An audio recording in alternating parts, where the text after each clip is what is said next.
بسم اللہ الرحمن الرحیم۔ تاریخ اسلام جاننے کے لیے سب سے پہلے آپ کو ملک عرب کے بارے میں پتہ ہونا چاہیے۔ تو آئیے چلتے ہیں سب سے پہلے ملک عرب کے جغرافیہ کی طرف۔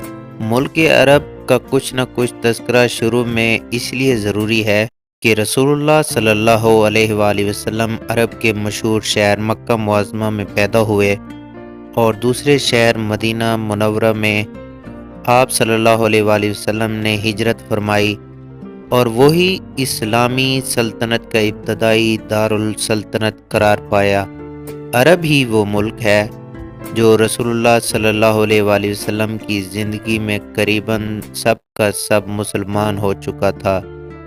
یہی ملک عرب شوکت اسلام کی ابتدائی جلوہ گاہ ہے۔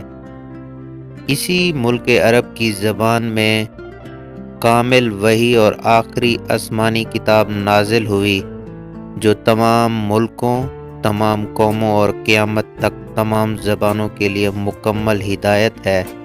اسی ملک عرب سے ہر چار سمت میں ساری دنیا میں اسلام کی روشنی پھیلی اور اسی ملک عرب میں خانہ کعبہ ہے جس کی طرف ہر سال دنیا کے ہر ملک اور ہر خطہ سے مسلمان کھنچے چلے جاتے ہیں اور میدان عرفات میں سب مل کر اللہ قدوس کی حمد و ثنا اور مناجات و دعا میں مصروف نظر آتے ہیں، جہاں شاہ و گدا سب کی ایک حالت ہوتی ہے اور خالق ارض و سما کی عظمت و کبریائی قلوب پر مستولی ہو جاتی ہے۔